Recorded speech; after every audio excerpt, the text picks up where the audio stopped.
নমস্কার, আমার নাম সুমন আর আপনারা দেখছেন স্টক মার্কেট উইথ সুমন।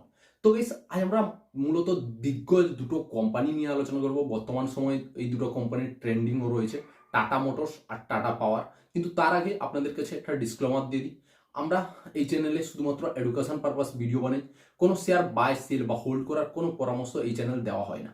আর আপনারা যদি চ্যানেলে নতুন হন, কেননা চ্যানেলটাও নতুন, চ্যানেলটা সাবস্ক্রাইব করে রাখবেন ফ্রিতে স্টক মার্কেটের সমস্ত আপডেট পেতে, ঠিক আছে না? তো চলে আসি আমরা টাটা মোটরসে। এখানে দেখতে পাচ্ছি কারেন্ট প্রাইস চলছে 946 টাকা। তো এই স্টকটাতে আমি 493 টাকায় কিনেছিলাম, ঠিক আছে? গত বছর 493 টাকায় কিনেছিলাম। আর যখনই আমি খবরটা পেলাম যে টাটা মোটরস ডিমার্জ হয়ে যাবে, তখনই এই শেয়ারটাকে আমি বিক্রি করে দিই কেন? এখন আমার মনে হচ্ছিল যে টাটা মোটরস অলরেডি আমাকে একটা ভালো রিটার্ন দিয়ে দিয়েছে। তার উপরে আমি এই শেয়ারটাতে এখন বেরিয়ে যাচ্ছি, কেননা ডিমার্জ হওয়ার পর আমি অপরচুনিটি পাবো। আর আমার যে ফিল্ডে ঢোকার ইচ্ছা, ওটা থেকে বাছাই করে ঢুকতে পারবো। যেহেতু আমার প্যাসেঞ্জার ইভি বাইসাইকেল সেক্টরটাতে ঢোকার ইচ্ছা, তখন আমি ওটাতে ঢুকতে পারবো আর ভালো অপরচুনিটি পেলে ঢুকতে পারবো, ঠিক আছে? তো আমি বেরিয়ে এসেছি। তোমাদের যদি থাকে কন্টিনিউ করতে পারো, ওটা তোমাদের উপর নির্ভর করে। কোনো এখানে বাই সেল বা হোল্ড করার কোনো রিকমেন্ডেশন নেই, ঠিক আছে না? তো আমি বেরিয়ে এসেছি আর এখন কারেন্ট প্রাইস চলছে 946 টাকা। এখানে যদি আমরা দেখি স্টক পি 17-এর, আর এখানে যদি বুক ভ্যালু দেখি 161, ঠিক আছে না? Dividend yield 0.21। এখানে স্টকটা যদি ফান্ডামেন্টাল দেখি, পুরো চেঞ্জ হয়ে গেছে ফান্ডামেন্টাল। গত বছর যখন আমি নিয়েছিলাম তখন ফান্ডামেন্টাল দুর্দান্ত খারাপ ছিল, দুর্দান্ত খারাপ লেভেলে আমি কিনেছিলাম। তার জন্যই আমি ওই ভ্যালুয়েশনে পেয়েছিলাম 493 টাকায়। তার জন্য আমি পেয়েছিলাম। আমি যখন নিয়েছিলাম নেট প্রফিট তো ছিলই না, ওই -898 তে ছিল, ঠিক আছে না? তো আমি এটা দেখেই নিয়েছিলাম। তো 898 কোটি মাইনাস মানে লস করেছিল সেপ্টেম্বর 2022-এ। আর তার আগে লসটা ছিল 4,951 কোটি। তো 4,951 কোটি থেকে -898 কোটি, কতটা কমেছে লসটা? ফান্ডামেন্টাল বলছিল যে এর থেকে ভালো যাওয়ার আছে শেয়ারটা, কেননা যেগুলো লস মেকিং ওগুলো বন্ধ করছে একটার পর একটা।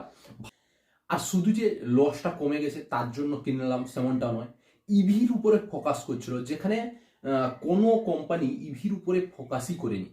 টাটা মোটরসের প্যাসেঞ্জার বাইসাইকেলে সব থেকে বেশি ইভি সেক্টরে কাজ করে, সব থেকে বেশি ইভির গাড়ি রয়েছে, ইলেকট্রিক গাড়ি রয়েছে।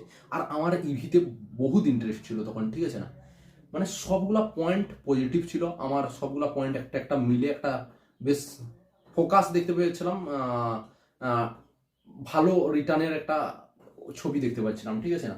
তো তার জন্য আমি কিনে নিই, আর তার ভালো ফলও পেলাম, ঠিক আছে না? এখন আমি বেরিয়ে এসেছি। যেমনি এই স্টকটাতে আমরা ডিমার্জ হতে দেখবো আর ভালো অপরচুনিটি পেলে আমি আবার এই স্টকটাতে ঢুকবো, ঠিক আছে? আমাদের নেক্সট স্টক হলো টাটা পাওয়ার, ঠিক আছে? এখানে যদি দেখি টাটা পাওয়ারের কারেন্ট প্রাইস চলছে 381 টাকা। হাই লেগেছিল 433, লো লেগেছিল 182। এখানে বুক ভ্যালু 94, ঠিক আছে না? এখানে যদি আমরা সেলস দেখি কোম্পানির, তাহলে এখানে দেখো 2021-এ 32,703 কোটি টাকা ছিল, যেটা এখন বেড়ে দাঁড়িয়েছে 58,056 কোটি টাকা। তো সেলস ডবল হয়ে গেছে মাত্র 2 বছরে। আমরা যদি প্রফিটে দেখি, তাহলে এখানে দেখো 1,439 কোটি থেকে প্রফিট ডবল হয়ে গিয়ে 4,173 কোটি হয়েছে, ডবলের থেকেও বেড়ে গেছে, ঠিক আছে না? তো নেট প্রফিট বেড়েছে, নেট সেলস বেড়েছে, মানে ডবল হয়ে গেছে জাস্ট 2 বছরে। আর স্টক প্রাইসেও আমরা ডবল হতে দেখেছি, 200 টাকা থেকে 400 টাকা যেতে দেখেছি, ঠিক আছে না? তার জন্য আমি এই স্টকটাতে আমার শেয়ার যখন নিচের লোয়ের লেভেলে ছিল, তো আমি কিনেছিলাম। তো এখানে আমি হালকা বেসিসে কি করেছি, প্রফিট বুক করেছি, কিন্তু এখনো বেশিরভাগ শেয়ার আমার আছে, ঠিক আছে না? আমি বিক্রি করিনি। আর লং টার্মের জন্য আমি হোল্ড করব। কেন হোল্ড করব? দেখো, ইভি সেক্টরে যে কোনো গাড়ি বের হয়ে যাক, চার্জিং স্টেশন ব্যবস্থা হচ্ছে টাটা পাওয়ার। তো চার্জ তো এদের কাছেই করতে হবে।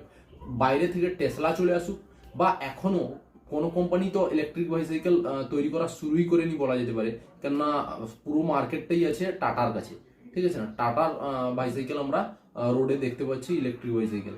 কিন্তু এখনো আমরা মহেন্দ্রা বলো বা মারুতি বলো, যে পেট্রোলের গাড়িতে, সস্তার গাড়িতে বা মধ্যবিত্তর জন্য যে নম্বর 1 চয়েস যাকে বলতে পারো। কেননা আশেপাশে দেখবে বেশিরভাগই মারুতির গাড়ি। তো মারুতি বলো, মহেন্দ্রা বলো, এরা তো এখনো ইলেকট্রিক গাড়ি বেরই করেনি, ঠিক আছে না। মহেন্দ্রা যদিও কয়েকটা বের করেছে, কিন্তু মারুতি তো কিছুই বের করেনি। তো যারাই বের করুক না কেন, তাদের টাই আপ করতে হবে টাটার সঙ্গে, টাটা পাওয়ারের সঙ্গে। কেন চার্জিং তো এখানেই হবে টাটা পাওয়ারেই, ঠিক আছে না। তো একটা কথাই বলবো, এটা যদি লং টার্মের জন্য তুমি হোল্ড করতে পারো তাহলে ভালো একটা রিটার্ন পেতে পারো, ঠিক আছে। যদিও এটা একটু মানে কি বলবো, ক্যাপিটালাইজড বিজনেস, ঠিক আছে, এটা একটু টাকা বেশি লাগে, ঠিক আছে না। তো দেখো আবার কি করবে। আবার আমরা যদি একটু শেয়ার হোল্ডিং পেটেনে যাই, তাহলেও দেখো এখানে প্রোমোটারের কাছে যা ছিল 2021 থেকে তাই আছে, ঠিক আছে, 46.86%। কিন্তু ডিআইএফআই একটু করে বিক্রি করেছে যদি 2021 থেকে দেখি। কিন্তু যদি রিসেন্ট দেখি, আমরা দেখবো নেক্সট দুটো কোয়ার্টারে, তাহলে আমরা দেখতে পাবো এখানে এফআই এর কাছে ছিল 9.75%। তারপর কোয়ার্টারে এফআই বাড়িয়ে করলো 10%। তারপর কোয়ার্টারে এফআই আবার একটু বিক্রি করে করলো 9.85%। আবার ওই একইভাবে যদি আমরা ডিআই কাছে দেখি, 14.59% ছিল এর আগের নয় তার আগের কোয়ার্টারে। তারপর একটু বাড়িয়ে করলো 15.68%। তারপর এখন আবার বাড়িয়েছে 16.11%। যদি আমরা গভর্নমেন্টের দেখি, তাহলে এখানে আমরা দেখো গভর্নমেন্ট 2021 ছিল 0.80%, আর এখন আছে 0.32%। তো গভর্নমেন্ট বলো বা এফআইডিআই বলো, যদি 2021 থেকে ধরো, তাহলে একটু বিক্রি করেছে, ঠিক আছে না। আর পুরোটা কিনে নিয়েছে পাবলিক। তো এখানে পাবলিক, আমি সাধারণত বলি যে সমস্ত কোম্পানিতে লং টার্মে বলো বা মিডিয়াম টার্মে বলো, যে সমস্ত কোম্পানিতে এফআইডিআই বিক্রি করে দিচ্ছে আর পাবলিক কিনে নিচ্ছে, ওই কোম্পানিতে কিছু ঘাপলা হচ্ছে, ঠিক আছে না। কেন বারবার পাবলিক কিনে নিলে ওই কোম্পানির হয়তো প্রফিটে প্রবলেম আছে বা ওই কোম্পানিতে কোনো প্রবলেম আছে, ঠিক আছে। কেননা তুমি যেটা খবর পাচ্ছ না, পাবলিক যেটা খবর পাচ্ছে না, সেটা এফআইডিআইরা পেয়ে যাচ্ছে অনেক আগে থেকেই, ঠিক আছে না। তো ওরা ভালো জিনিসটা বুঝে, আর ওরা বেরিয়ে আসবে, তুমি বেরোতে পারবে না ওই স্টক থেকে। তার জন্য ওদের একটু ফলো করা উচিত। কিন্তু এখানে যদি আমরা নেক্সট দুটো কোয়ার্টারে দেখি, তাহলে ওরা কিন্তু বাড়াচ্ছে, এফআইও বাড়াচ্ছে আর ডিআইও বাড়াচ্ছে, এখানে পাবলিক হারাচ্ছে। তো এখানে যদি আমরা আরো লং টার্মের কথা একটু ভাবি, তাহলে আশা করছি এখানে আমরা ভালো ফল পেতে পারি, কারণ এটা ভবিষ্যৎ ওরিয়েন্ট বিজনেস। তো এবার দেখো তোমরা কি করবে। তো এই ছিল টাটা মোটরস আর টাটা পাওয়ারের অ্যানালাইজ শর্টে।